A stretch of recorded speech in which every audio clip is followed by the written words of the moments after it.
Welcome, everyone. Welcome, greetings, and welcome to Mega Life 21 Mayhem. I am your host for Mega Life 21 Mayhem, James Piranha Madonna, and this is volume 13, actually. Wow, number 13. I hope it's not a bad omen. I think it's a lucky number for crazy folks like us. Yes, number 13 of the Food and Beer Whisperers. I told you before, Tom, off the air, that we're going to try a new approach now for personal reasons, because these jabronis on these food and beer groups, these snobs, these food and beer pretentious snobs that are constantly trying to audition for the Food Channel. They have no personality. They don't really respond to anyone else. They just say what they have to say. They don't tell people how they really feel. I mean, aside from all the mumbo jumbo about the complexity of the flavor, and there's I can taste there's chili peppers, then there's cocoa, and there's this and that. Almost like they sound like they're getting high, but they never come straight out and tell you how they really feel about the beer in terms of, anything besides trying to exaggerate and make the flavor and the experience more complex than it actually is. There used to be you're about the same age as me, so you're probably thinking the same thing. There's an old school writing mantra that, don't use 30 adjectives when one will do. Don't use 30 words when one will do. Right. And I think that's, you got these kids out there, it's mostly the 20-something, beer geeks out there that want to use 30 adjectives when one will work just fine. They're kind of doing the opposite, Right. You can use one. They're tossing 30 adjectives out there to describe exactly the same thing. Some of these guys are trying so hard to sound smart, they're throwing words together and adjectives that don't even make sense. I read a review that combined, said something tasted this, and this. And what he described was basically 3 different textures. And that's not possible. He used 3 different textures to describe one thing amongst 100 others, and that just doesn't work. It's just ridiculous. But they won't give their opinions on the industry.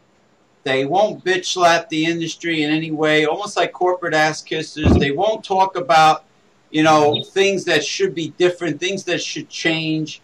They don't do honest critiques. They just try to act sophisticated, like a bunch of corporate ass-kissing, pretentious snobs auditioning for the Food Channel, and that's about it.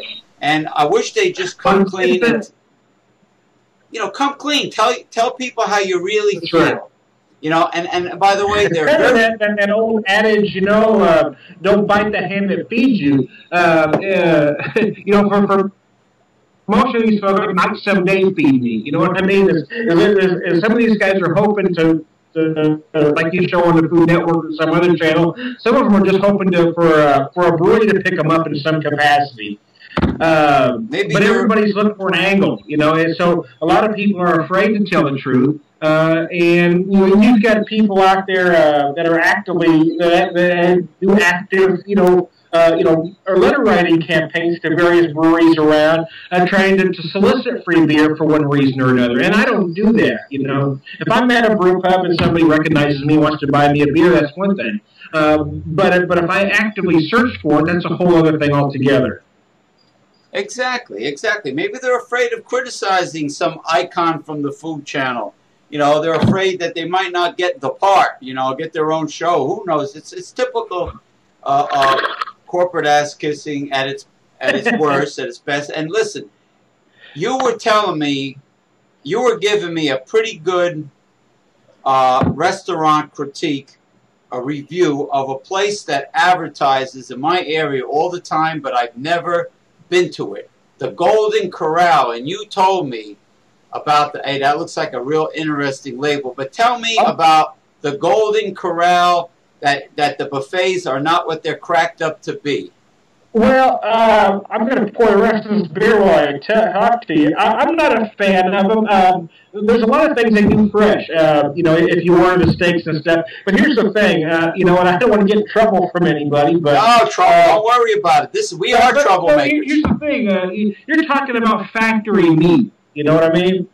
You're not getting, and I think that's the problem is people my generation and older than me, grew up where they actually had butcher shops inside grocery stores. You know what I mean? I bet you can remember walking into your local grocery store and a half a cow was hanging and they were actually cutting meat in there. Well, they don't do that anymore anywhere.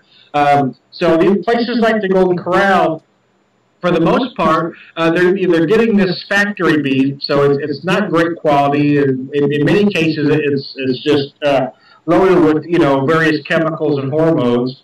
And as far as the other stuff on the buffet, like the mac and cheese and the other things, I mean, they're not making that stuff in the house, folks. In most cases, they're just frozen items. They're heating it up. They're dumping it in a tray and making. In some cases, they add some ingredients to make it look homemade. But they're not making all these items from scratch, y'all. Oh, okay. It's like getting pizza from Pizza Hut or something, or Domino's or whatever. Everything comes in pre-made from the factory, corporate style, frozen. Nobody really makes anything from scratch, and I know what you mean now. It's like this fast food chain that actually started out quite good in Miami, Florida, called Pollo Tropical, Cuban-owned, family-owned business. And they sold out. To make a long story short, very popular in Florida, South Florida particularly, great food, and eventually they sold out to a corporation, some company called the Carroll Corporation, and as soon as the corporation got a hold of the family-owned business, they started cutting corners, cutting portions severely, cutting quality, and it was absolute crap. And that's basically what the Golden Corral is. Well, in all fairness to the Golden Corral, most casual dining restaurants do exactly the same thing. Most of their stuff comes in frozen. You're adding a couple fresh ingredients to make you think you're getting a fresh plate, but in most cases, a lot of the stuff is coming in frozen, and in many cases, coming in pre-cooked where they're just heating it back up for you. Yeah. Even in places like Fridays and Applebee's and all those casual dining joints that you pay an arm and a leg for, in most cases they're not cooking things from scratch there anymore either. Yeah, exactly. We are back. Now we can talk about craft beer. Now, what were you pouring with that beautiful, colorful label? I actually poured this. This is one out of Charlottesville. From Charlottesville Brewing Company. It's out of St. Genevieve, Missouri. In the boot hill of Missouri, if you're familiar with Missouri at all. This is one of those. They were an up-and-coming vineyard that decided to get into the beer business as well, and now they're an up-and-coming craft brewery. These guys are just phenomenal, and this is a great double IPA called Ale Mucho Hopo. El Mucho Hopo. And the cover is a luchador in a hops mask. If you can tell that. Yeah, I can see that. That's very clever. The most fascinating, crazy ass names and labels are from craft beer today, more than any other industry. It used to be beer was beer, a Pilsner was labeled Pilsner, a Bock was labeled a Bock, a Stout was a Stout, but, you can't survive in the craft industry now. It has to have a clever name. You can't just say such and such brewery stout. It has to have a clever name because there's so many choices, you're not going to stand out. And the artists, too, that do these labels, they must make a bundle. Yeah. Well, the craft beer industry is growing. I mean, it's still a microcosm of beer as a whole in the United States, but it is growing. It's currently only 6% of the U.S. market, but it is steadily climbing. Now, did you say micro-orgasm? What was that word again? Microcosm. Oh, microcosm. I'm familiar with the micro-orgasm, I'll tell you that right now. Yeah, that's not a very good orgasm. It's micro. Well, hell, at my age, any orgasm's a good one. Yeah, well, you know, it's not like the old porno movies when Peter North used to shoot a friggin' pint of it. Peter North. But anyway, give us your... Where'd that come from? Woo! All right, listen. Let's see. He got that right in your eye. Did you see that? That's called cockeye. Wasn't that the origin of the word cockeye? When a girl used to get hit in the eye? Hey, did you remember? I've got to give out. But hey, hey, we're like two guys just sitting in a bar having a conversation. But you remember the old on TV before cable? They used to have this thing called on TV, which is this little box that scrambled and descrambled a signal. You remember those? Yep. Kind of predated cable. We used to have one of those. And then late at night, I wait till my parents go to sleep, and I'd sneak out and watch the... so I'd be like 12, 13 years old, sneaking out, and at midnight, watch the porn. The Playboy channel and the Spice channel. You know what my first cable box was? Back in the 80s, it was a little box with some kind of a plastic slide that went back and forth, went tick tick tick tick tick, you know, to change the channels. Uh-huh. Yeah, I don't even think, honestly, we didn't even have a cable remote with the first cable box. No, I think you're right, actually. And I used to watch the Spice channel and Playboy channel sideways because sometimes it would unscramble.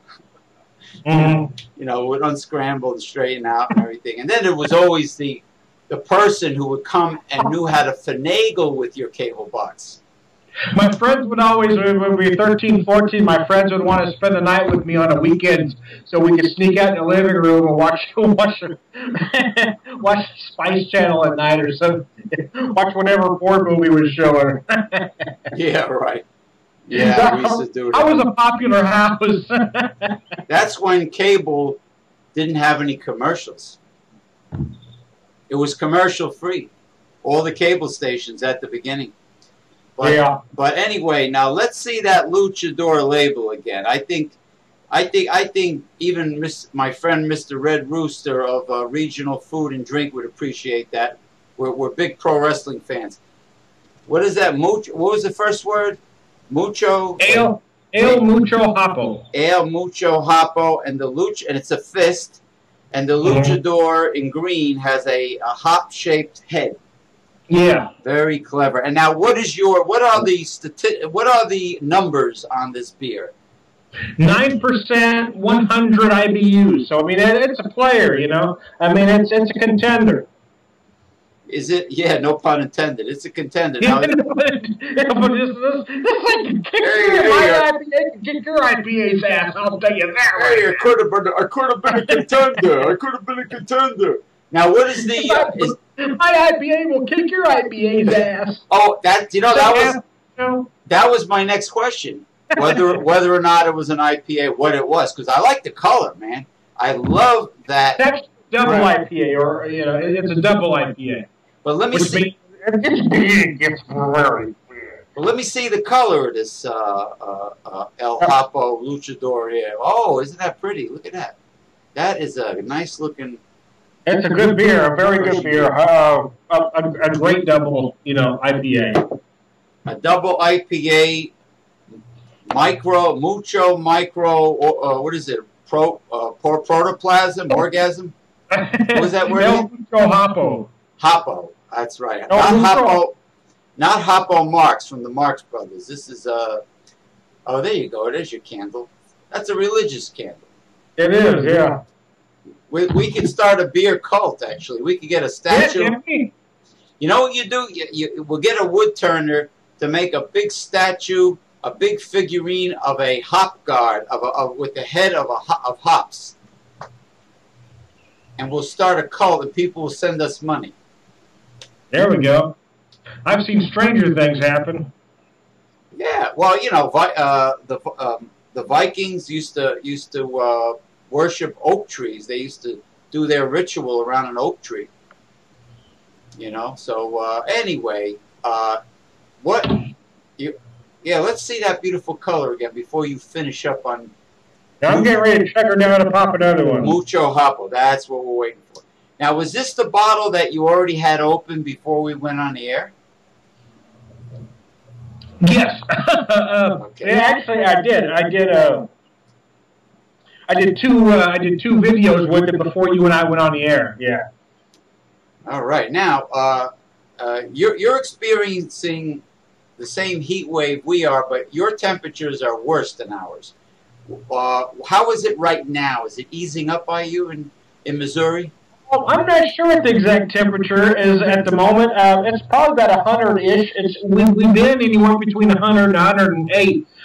We had this really bizarre freak rainstorm earlier today about, I don't know, I guess it was about at 2:30 this afternoon. Right. And now the air, as you can imagine, is just, I mean, it's just thick out here. It's a steam bath, right? It's humid as all get out right now. It's humid, huh?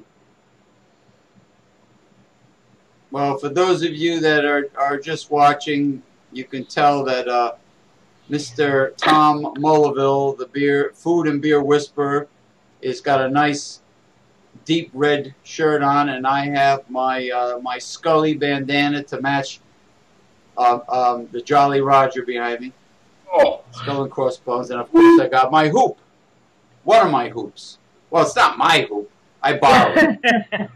I got a hole, so if you got a hole, you could stick anything in there.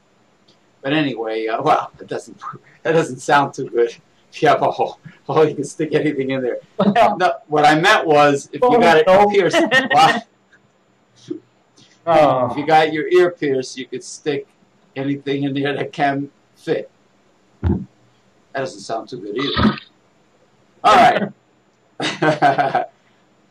So, you know, you're very good at picking out exotic, unique, different craft beers.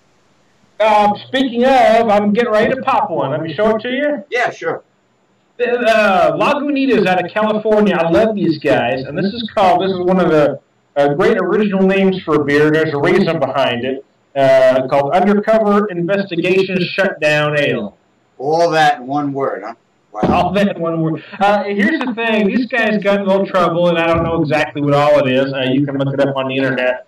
But anyway, to be honest with you, some of the authorities got a bird in their bonnet and wanted to shut these guys down for one reason or another. They don't like their name? But they were unsuccessful. But what they did was they took that experience and made a beer out of it. Let me tell you why I like Lagunitas here while I pop this beer. Okay, let's give them a huge plug for all the grief that the government... Lagunitas. And why I like these people, and this brewery, is because they defy. They defy styles. This beer here doesn't fit into any category. It drives some craft beer nerds nuts, especially those that don't live in the States.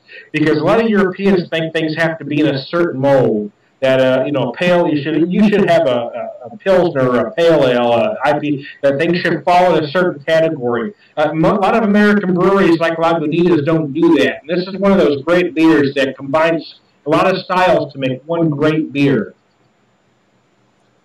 Oh, really? And Nice color, man. Tell me that's not beautiful. That is a work of art. In my mother's glass. I don't have actually, I have a Lagunitas glass, but I forgot to bring it out. Nature's work of art. This particular beer is 9.8%. You're going to love the IBUs on this one, James. It might give you the heebie-jeebies. The IBUs, I'm going to put the bottle out there to see if you can read it yourself. Shut down.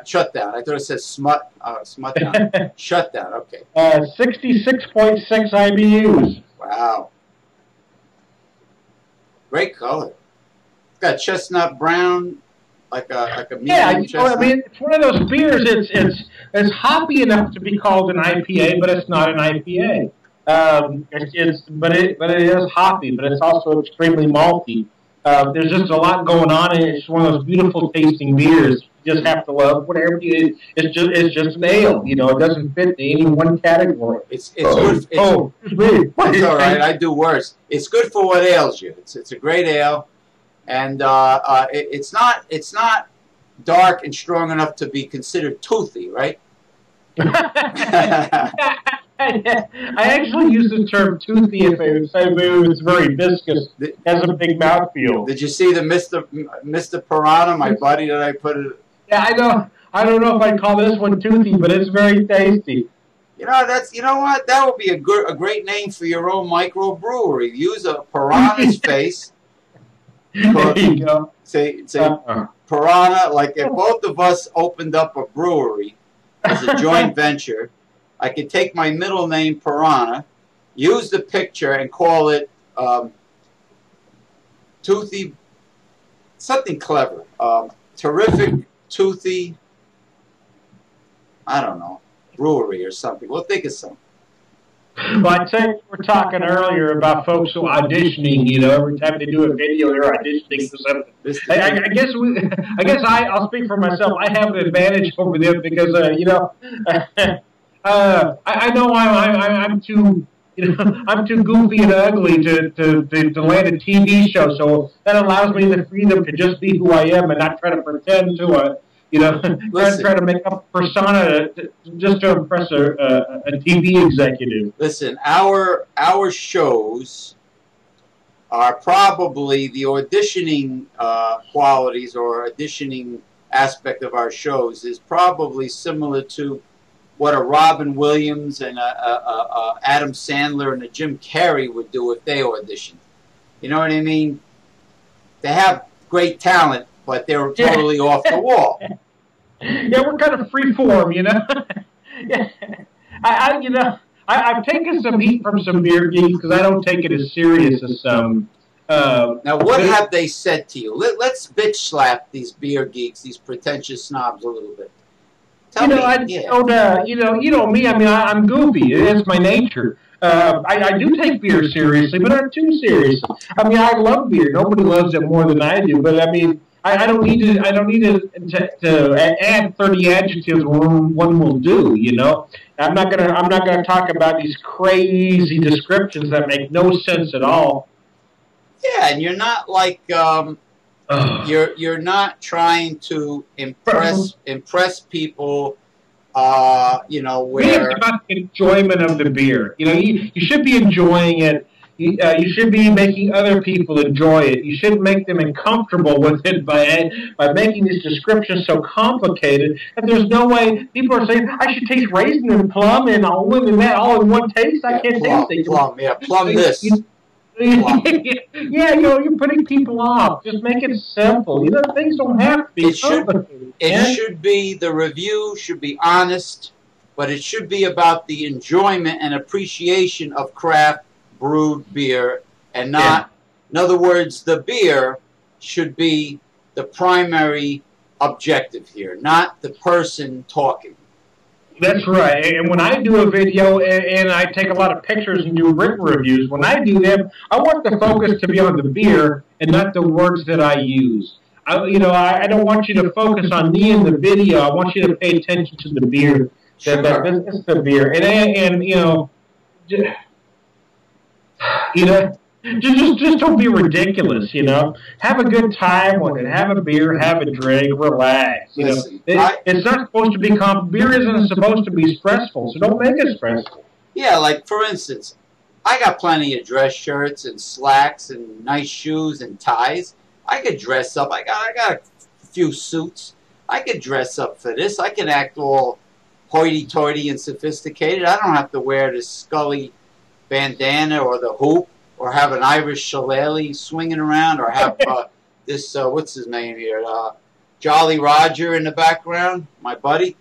You know, I do this for a reason, because I do what I want, where I want, how I want, the way I want, any way, shape, or form that I want.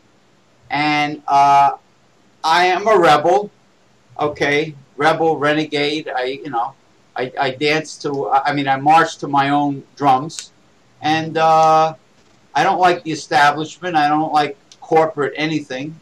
So this is my gimmick. This is the style that I have. And I do the same thing when I do political shows with the Reverend Dr. William J. Eisenman. Like we did one today.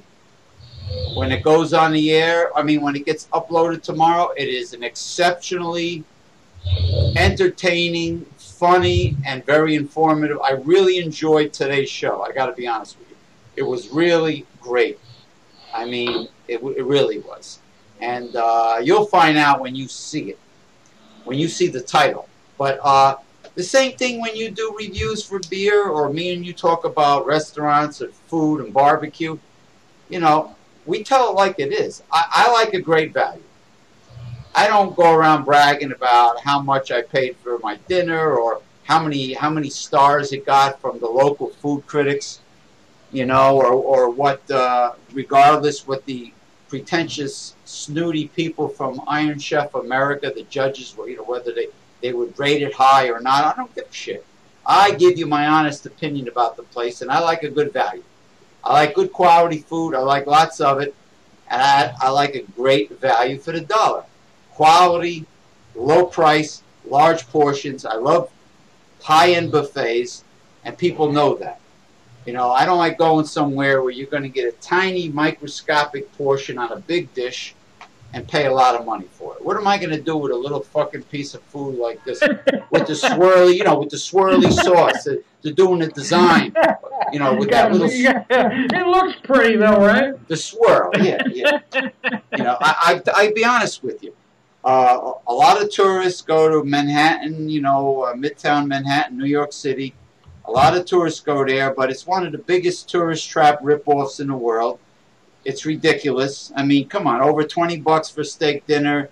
A friend of mine went to Yankee Stadium and she got charged $9 during the heat wave. Maybe that's why they jacked up the price. Now, get ready. Hold on to your table. She was charged $9.50 for one stinking cheap Bud Light beer at Yankee Stadium. Wow. Give me a break. Crazy, yeah. Give me, what do they charge the St. Louis Cardinals when if you go to watch them? Yeah, I don't know, honestly. I haven't been to a game in a long time, but I'll tell you something, though.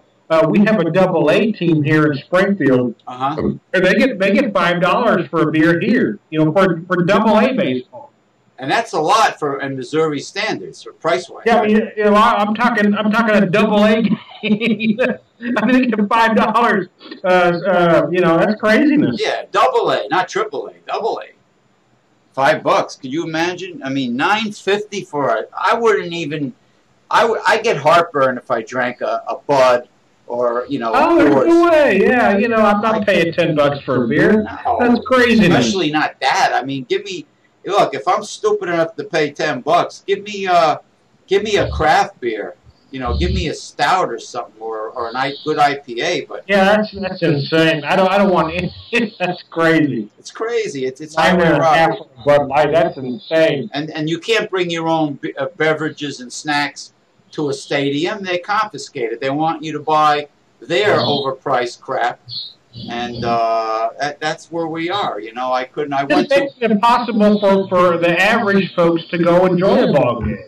Look at how many middle class, how many working class people do you know that can afford to do that? Look at the price of ticket, Tom. Look at the price they charge you to get in the stadium. And you got to pay. I don't know about Missouri, but you got to pay to park over here. If you go to like New York Giants Stadium, you got to pay to park, and and then there's the ticket, and then there's what's the deal? You can't bring. I try to bring a stainless steel thermos to a football game in the winter, and they told me we don't allow that. It might, security reasons. Well, what do you mean? You think it's a little atomic bomb in here? It's a thermos full of hot tea. Which was a mistake, because if you're going to drink hot tea, you're gonna end up running to the restroom during the game quite a bit. But but that's what it is. It's a racket, is what I'm trying to say. It's a racket. And the restaurant industry could be a racket as well, of course. And there's a lot of people on the food groups that love to mention where they went, just because it's popular, and and they show pictures of little itty bitty portions with little fancy little designs on it. It looks so pretty. Nah, give me a break. I am the buffet, like my friend calls me. She calls me Buffet Majesty because she knows I like good buffets. Now, what you got there? Let's talk more about this shut down. Buddy's going to shut you down. Beach Boys. Lagunitas undercover investigation shutdown ale. Tack it up, buddy. Tack it up, buddy's going to they do list ingredients on their bottle. It says hops, malt, hops, yeast, hops, water, and hops. That's what's in this beer. Wow. Hops, malt, hops, yeast, hops, water, and hops. They should have a damn bullfrog on the front if there's that much hopping going on. Yepper. This is a great brewery. These guys are great.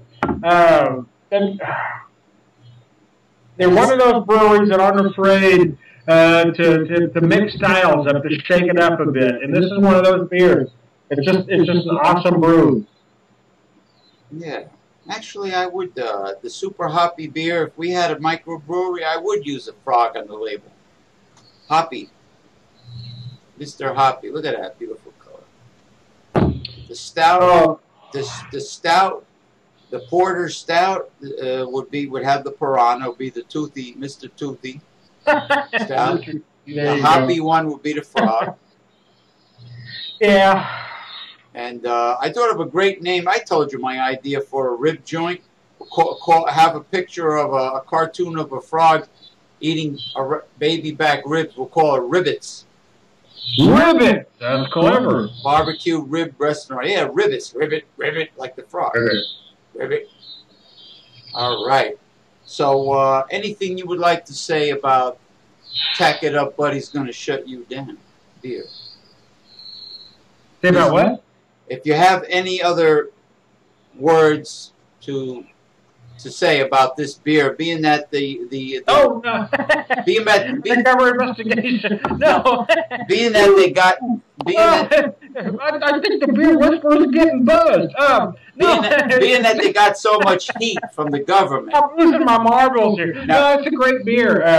My mind wandered to food. I was going to say something else. I had no idea what was going on. Who gave them heat? It's a great beer, and if it's available in your area, you should give it a shot. Lagunitas Undercover Investigation Shutdown. Wow. Just call it shutdown for short. Well, who gave him heat? Was it the state of California? Who gave him all? Yeah, I don't know. I don't remember the exact story. I think it was local authorities. They got in trouble for this or that. I don't remember exactly what now, but they're still in business, so they obviously weathered that particular storm and are still going. But and then another kind of someone in their nose said, "Hey, we survived." When you jackasses tried to put us out of business, so. Yeah, well, maybe it's like maybe it's a real one-horse town that still thinks prohibition is continuing. What's going on, I mean, to give a microbrewery that much aggravation. I mean, come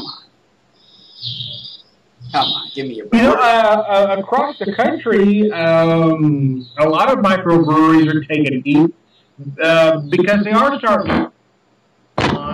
Oops, what happened? They're starting to put pressure on the macro brewery. So a lot of these macros would really love these micros to just shut the heck down. Screw the macro breweries. They produce garbage. Yes, they do. My heart does not bleed for them whatsoever. But, I mean, considering all the marijuana plantations that are growing in the forests of California, they should be more concerned with bigger fish to fry and not worry about breweries. Yeah, well, that's a different conversation. Yeah, with go after worry. They got their hands full with drug trafficking. Don't worry about breweries. Don't worry about microbreweries. You know, it's like, you know, and political corruption. I mean, they have bigger problems to worry about than picking on. Just think of all the revenue you could bring in if you legalize marijuana. Can you imagine? Oh, it would go off the black market. Legalize, tax, and regulate. Holy cow! You solved the national debt, my friend. Well, look at prostitution in Nevada, right? Yep. You legalize marijuana. You legalize prostitution. Yeah. The health department has to give the girls a seal of approval. You legalize, you tax, you regulate. The truth is that these things aren't going to be stopped. There's no point for them being illegal because the war on drugs is, well, it's not really a war and it doesn't really exist anyway. Yeah, just like... Again, that's another argument.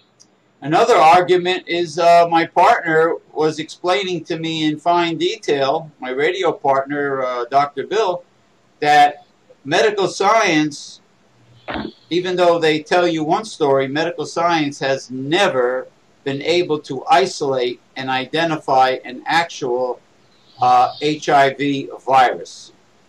Oh, is that right? No, that I didn't know. Yeah, the symptoms, they know the symptoms that take place with full-blown AIDS, you know, the immune system deterioration that takes place, but an actual virus that you can see, I guess, under an electron microscope, and you can say, oh, that is the virus that causes AIDS. That is the virus. No, in reality, they haven't been able to do that. But they go around. Yeah.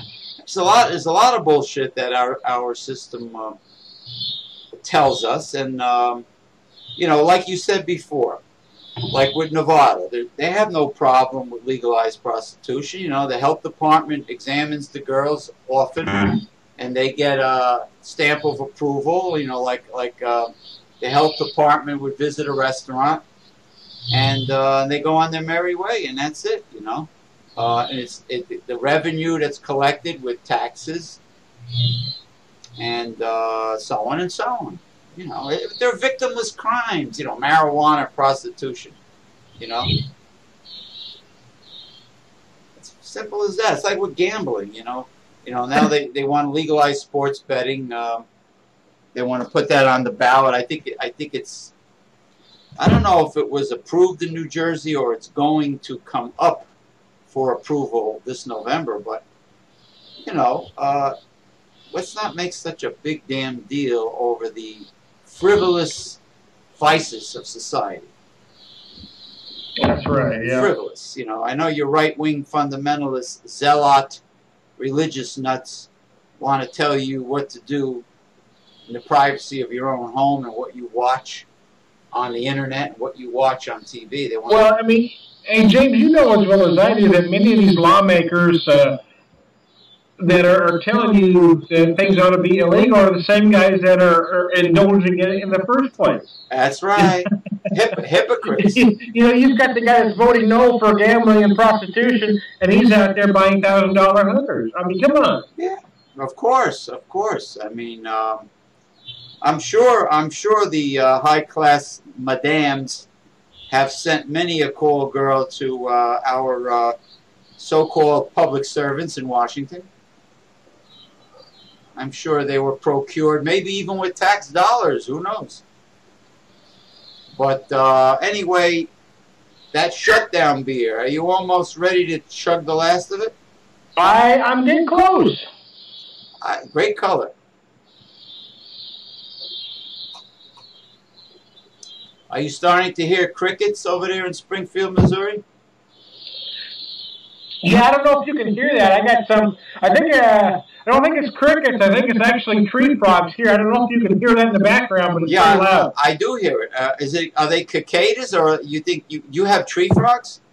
Yeah. In Missouri? Wow. I didn't think there were any tree frogs in the United States at all. What about those little green lizards that they have in Florida called anoles or anoles? The ones that have the males have the colorful dewlap under their chin that comes out. Yeah, I don't know. You have little lizards? Yeah, we get some from time to time. I don't know what they're called. I tell you what, are you gonna keep talking? Yeah, but you got Or are we lizards, gonna right? shut it down? Do I mean to have another beer? You're gonna shut it down? No, get another beer. So I gotta pee.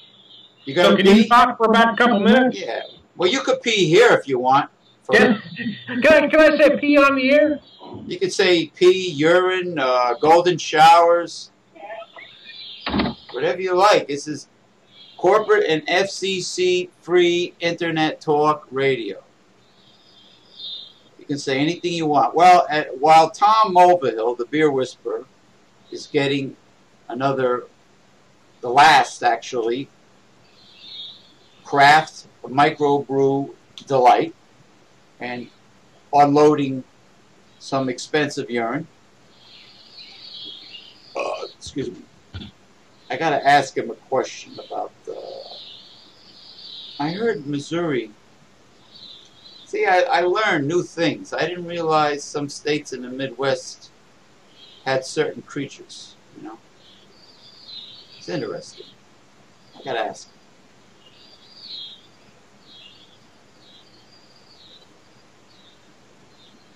But I do hear that sound. So he says they're tree frogs. Interesting. Well, he must be unloading a lot from his bladder. But everybody, check out this week's Progressive Discussions when it is finally uploaded on the internet, on live stream, YouTube.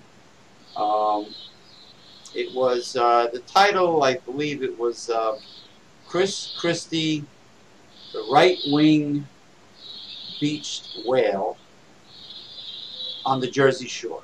I think that's part of the title. Okay, I'm back. Did you miss me? Yeah. I was telling the folks about the first part of the title of this week's Progressive Discussions. It was like Chris Christie, the beached whale on the Jersey Shore, because he had a run-in. Somebody heckled him on the beach, you know, and he has no tact when it comes to people trying to debate him.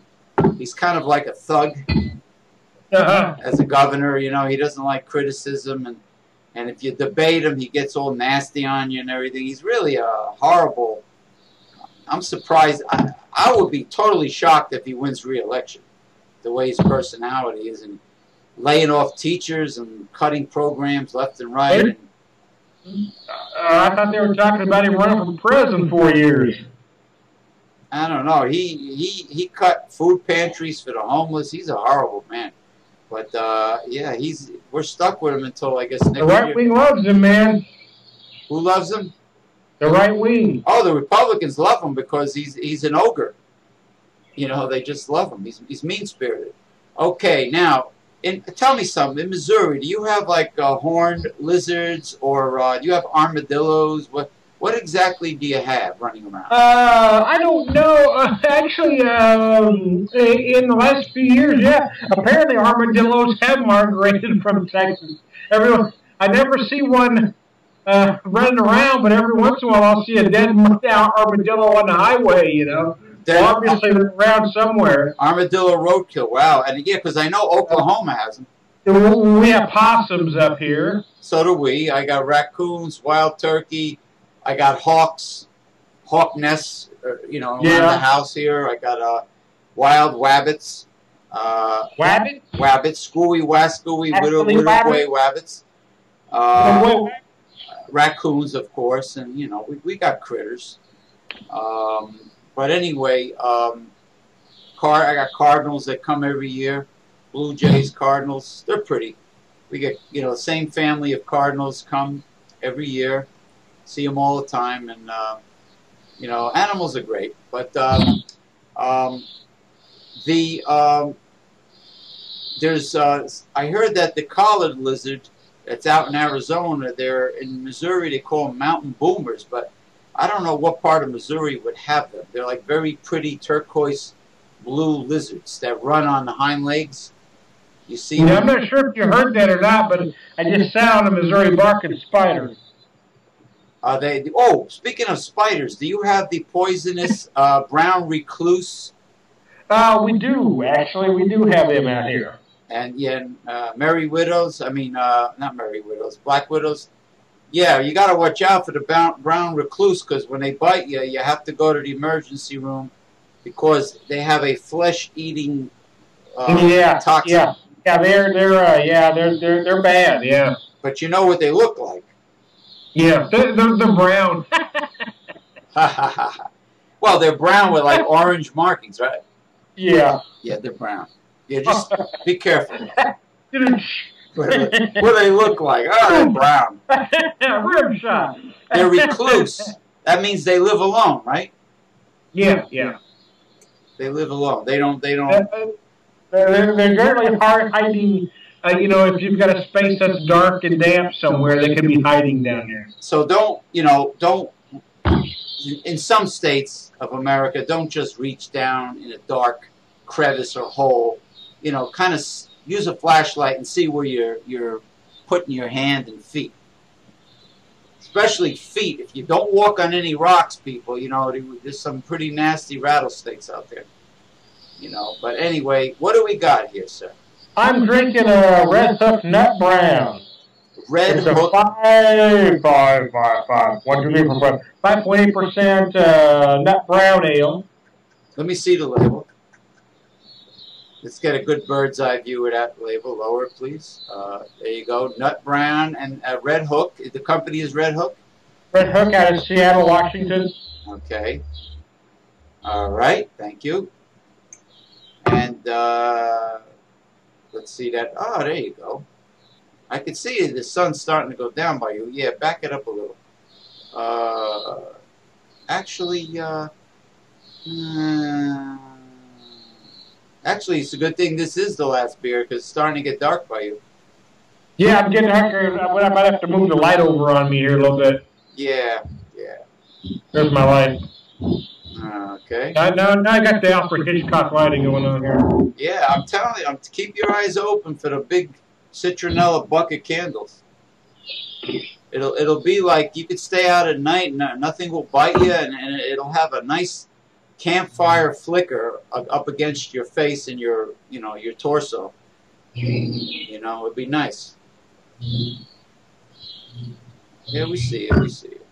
That Halford Hitchcock lighting last time was really great.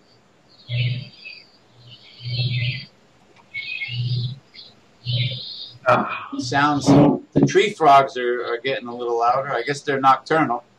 I'm going to shift on you briefly, see if I can get the light here better. No, that doesn't work at all. Now I've just got a glare. Well, you look like a giant. Yeah, it's glaring. It's mother. Oh, okay, here we go. Yeah, you're very glaring. I don't think there's a lot you could do there. Here we go. I tell you what, I know what the problem is. I tell you what, I think next time we gotta use go back to the Alfred Hitchcock lighting.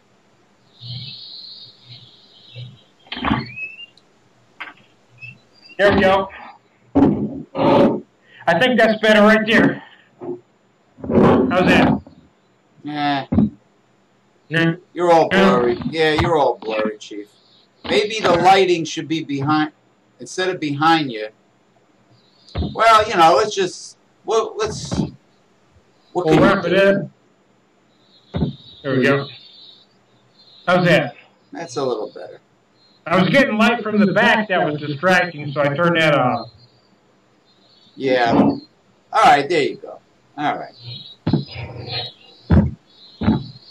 We'll deal with it. But I really liked the lighting when we did the last show. You know, it really was very mysterious. It was cool. Yeah. Cool, man. Cool. But so tell us how you feel about the Redhook. It's good. It's a solid brown ale. even though it's brown, it's light enough for a hot day like this, or it's not going to be heavy on you. Okay. I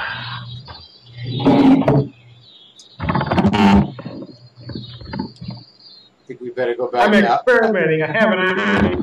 Better go back to Halford Hitchcock lighting inside. Yeah, I'm gonna make this work, damn it. Yeah, you know what the problem is? The light bulb was as long as it's like behind you and over your shoulder. Now, well, you live and learn. You know what. I'm telling you, if you get a couple of those citronella buttons, I'm gonna make this work. I think you better light that candle. Keep the mosquitoes. There we go. Otherwise, you're gonna Hello there. Are you there? Yeah, I see you.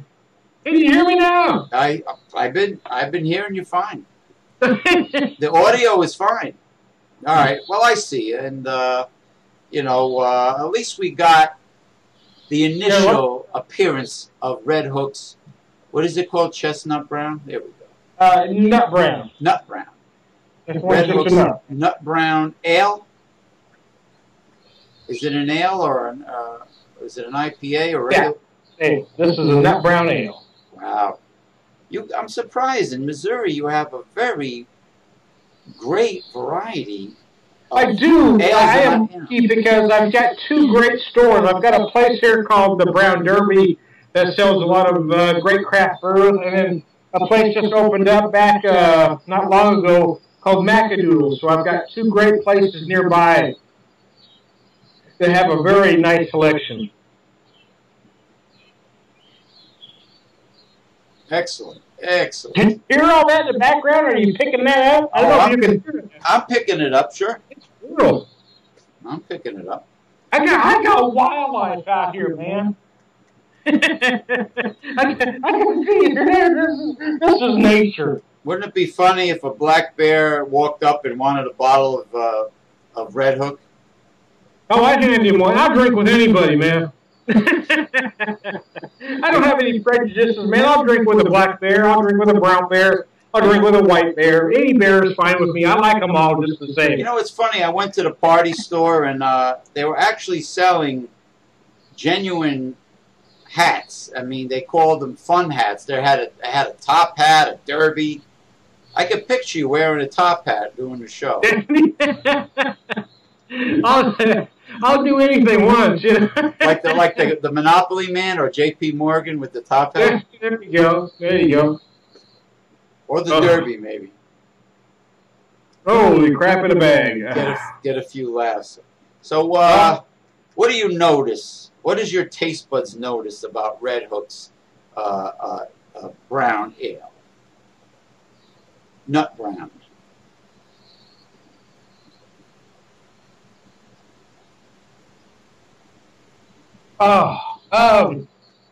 It's malty, a little nutty. One of the biggest nut brown ales out there that most Americans first have for the first time is a Newcastle Brown.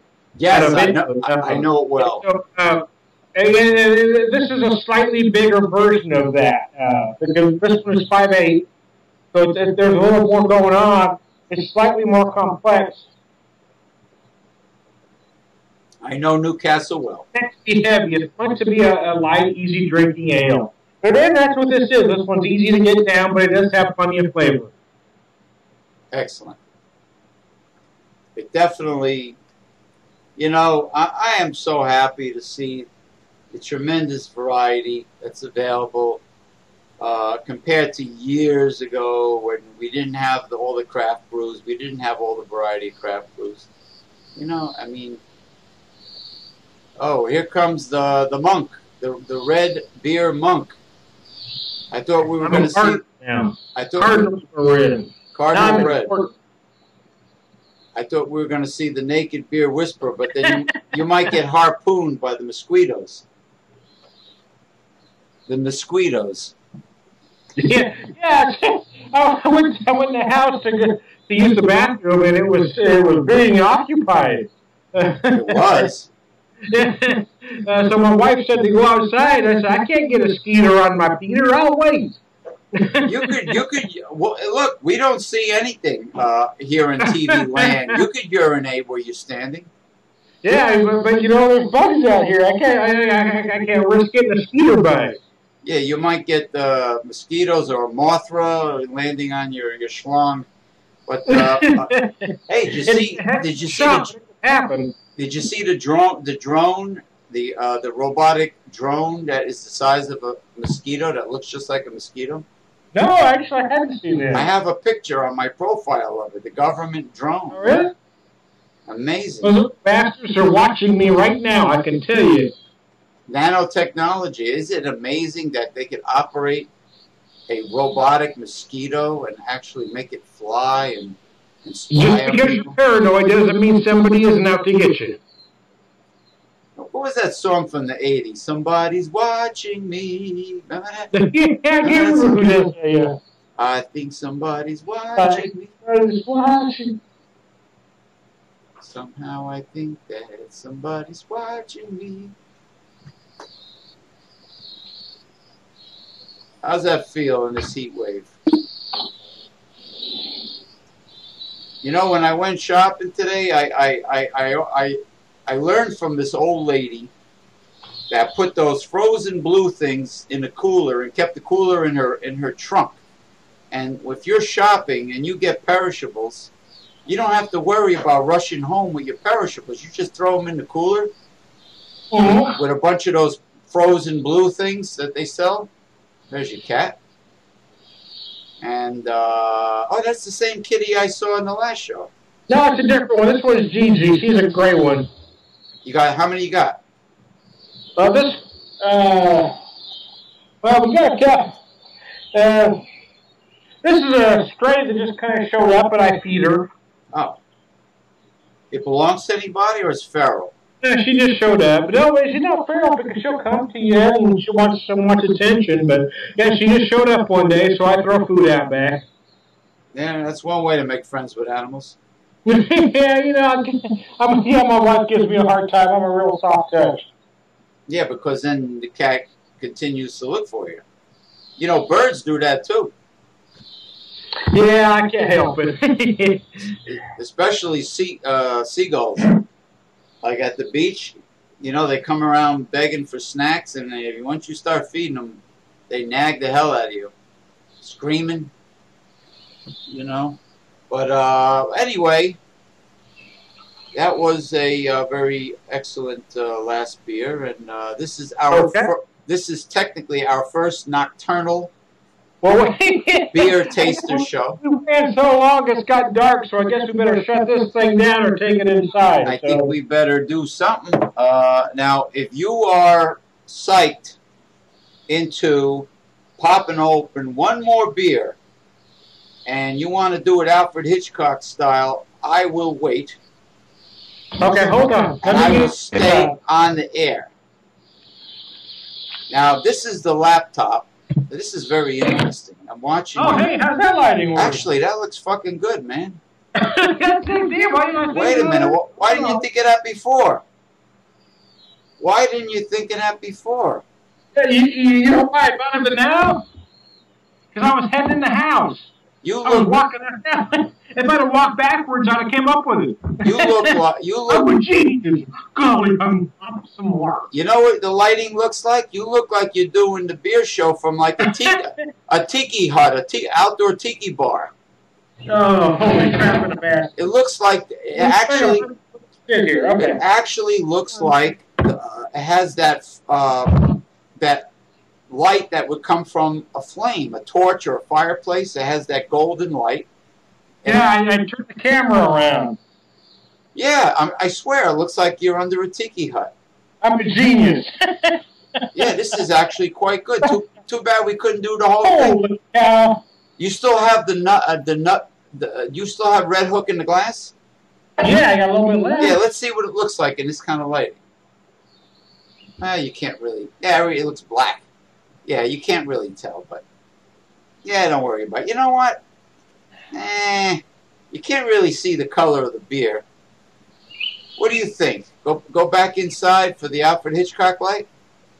No, I think we're good right here. Okay, yeah, because you can't really see the color of the beer, but, you know, I can definitely hear you. And I can see you. But it's interesting, you know, I mean, it's actually not bad. It's almost like you're camping, doing reviews. That's how it looks. Oh, how about that? This is the Beer Whisperers Outdoor Review. Oh, I see that because it's light. It's light, yeah. All right. Now, what do we got here? I'm drinking a very light one now for a lot of reasons. Why? Because, well, it's what I have left. And it's because it's late in the evening. This is a Genesee, actually. Okay, a Genesee beer, not the cream ale. No, this ain't the cream ale. This is regular Genesee out of Rochester, New York. And very light. You can't see it. Can you get a good look at that color there? Yeah, yeah. Genesee. It's very light golden. Like we were saying last time, Genesee Brewery, which I think originally was in Ontario or something, and they moved to Rochester, New York, which is on Lake Ontario. I think Rochester... Yeah, hey, are you familiar with Dundee beers? No, but I know Rochester is right across the Lake Ontario from Toronto, just about. It's northern New York State.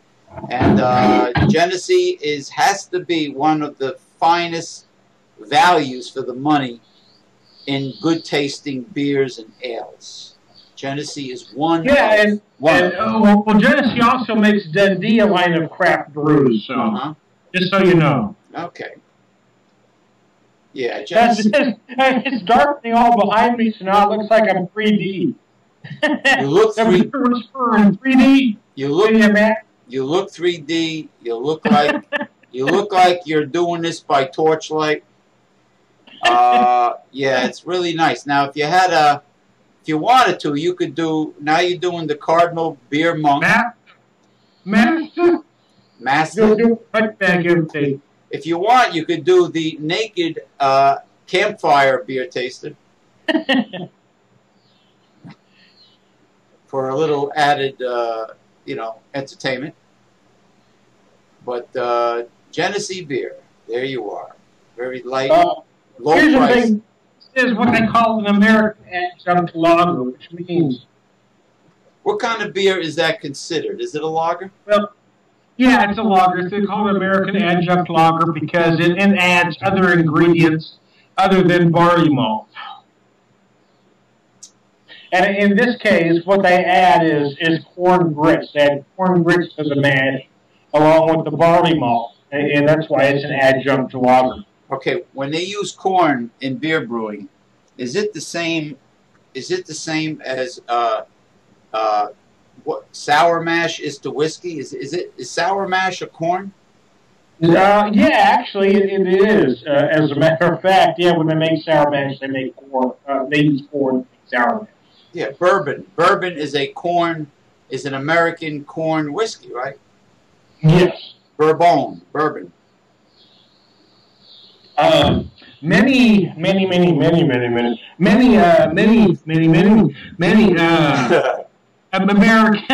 American macros use corn syrup or corn sugar even. In fact, PBRs, if you're Pabst Blue Ribbon, uses a lot of corn sugar, corn syrup, straight corn syrup. This actually uses corn grits, and some people are going to say, well, that's exactly the same thing. Well, no, it's not. What you're starting with the corn grits is you're starting with the corn grits going in there. It is an adjunct. I'm not telling you this is an all-malt brew.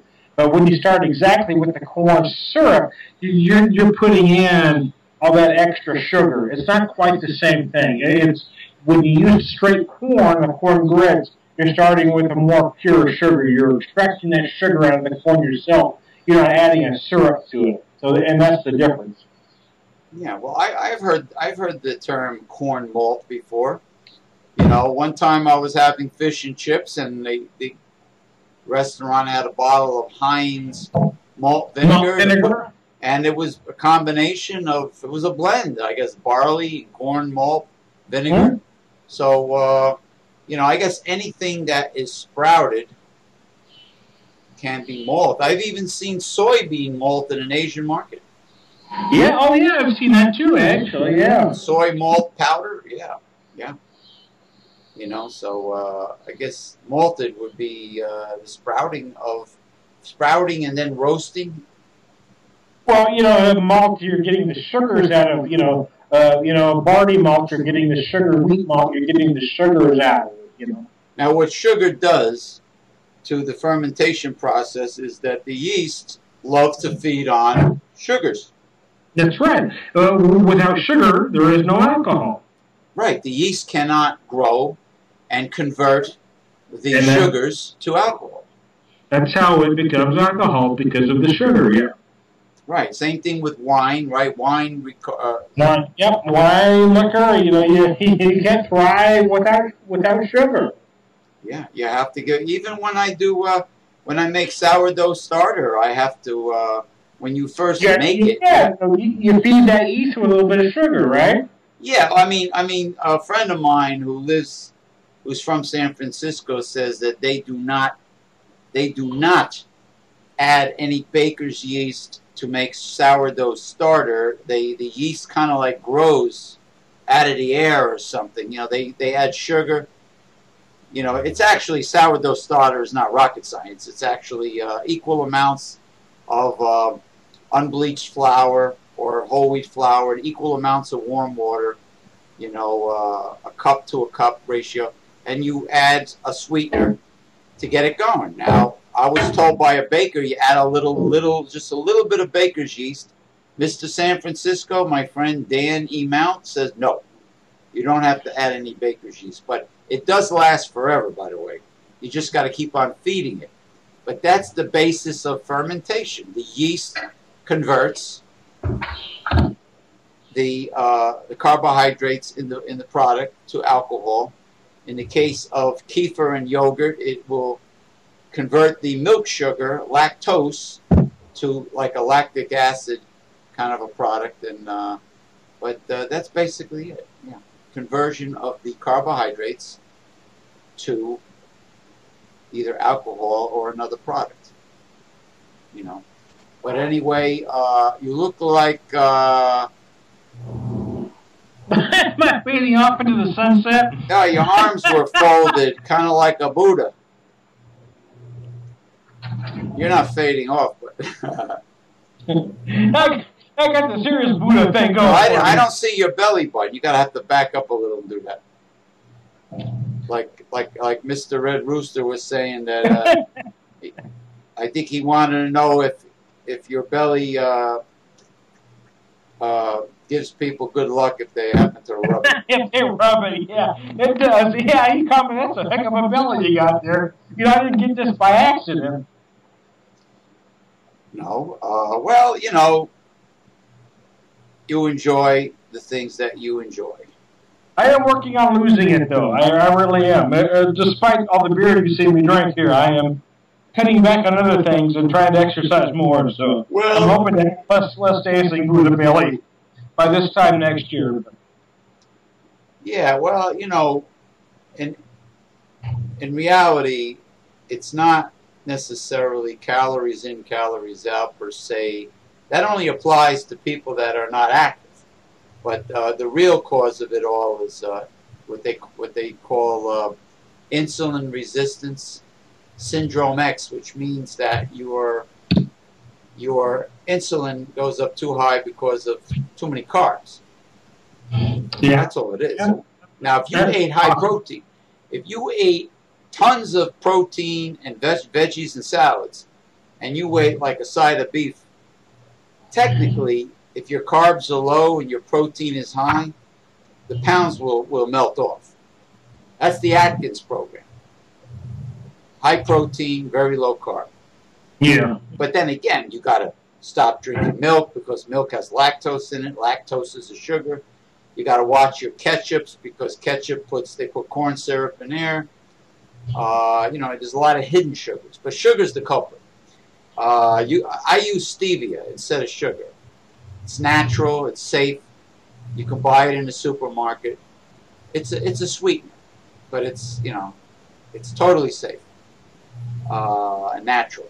But you know, I mean, craft beer is a great thing, you know, and it has nutritional value. Are you okay? There you are. Yeah.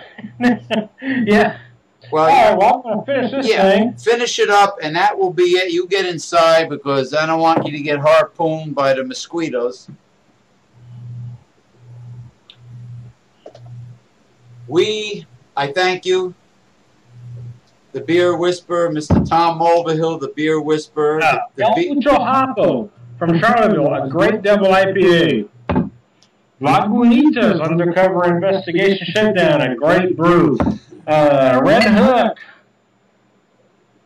Not brown, a pretty tasty brew. The Genesee, okay, not something you want to go out of your way for, but what the hell, it was cheap and it's the end of the night, so here we go. It's a good cheap beer, definitely better than a Budweiser or a Coors or Miller's. Oh, much better, much better. You know, the lesser of the two evils. If you know, I mean, I still feel that the strongest beer-like substance that I ever had, stronger than Guinness Stout, was that Polish porter, that black porter, Zawek. I mean, Red Rooster knows how to pronounce the name. It's like Z-Y. Yeah, I know what you're talking about, but I'm not sure how to pronounce it. Oh, man. I was drinking it the first show I did with John Starodumsky of Honest Craft Beer Reviews, and let me tell you something. It knocked me on my ass when I finished that bottle. It was very thick, bitter, everything about it. It was like heavy-duty stuff, and it was stronger than Guinness Stout. And it is, you know, along with the Newcastle Brown Ale and the other dark ales, it was really a great beer. I want to get it again, actually. Actually, what happened was, you know what I was drinking for 4th of July barbecue? I was, my sister's fiance was giving me the Foster's Ale, special ale, and the Foster's bitter, special bitter. Yeah, it was actually not bad. Not bad. I'm sure there are others, you know, but I'm a little disappointed that some American companies are importing beers that sound imported, but they're not. You were telling me Coors makes Blue Moon? Yeah, Coors makes Blue Moon and Killian's. And Killian's Irish Red? Yep. And here I thought Blue Moon was Belgian ale. No, it's a Belgian style wit, but it's Coors product. Belgian style, made by Coors, and they make you think it's imported. Shame on you. Anyway. See, now we got that Alfred Hitchcock lighting right now. Yeah, you're right. You're right. You're right. But like I said, 3 beers. Good evening. No, I think we did. You did a review on 4 beers, if I'm not mistaken, right? We did El Mucho Hopo. No, we just did. We did 4. We did El Mucho Hopo, Lagunitas Undercover Investigation, Redhook, Nut Brown, and a Genesee at the end. Yeah, we did 4. A record. This is a record on the Food and Beer Whisperers. And I'll tell you what, I guarantee you, nobody will have the attention span to listen to it all. You know what? Screw them, you bunch of namby-pamby pussies. You people, you jabronis out there, you beer snobs, you pusillanimous pipsqueaks, you pigeon-livered sanctimonious fools. Let me tell you something. You people are jealous. You're jealous of our talent. You're a bunch of stuffy, stuffed shirt, yuppie snobs auditioning and kissing Food Channel ass. And let me tell you, if you don't like it, if you can't stick it out and watch our show for an hour, you can go fuck yourselves. Here, I got an itch in the middle of my forehead. Oh, I need to scratch it. You know what, you jabronis? You should be put in a camel clutch. All right, listen. Tom Mulvihill, thank you for Thank you, James. Always a pleasure, my friend. All right, doing an invigorating show with me. And you get in the house and have a good night, and I will see you on cyberspace. All right, my friend. Take it easy. Bye.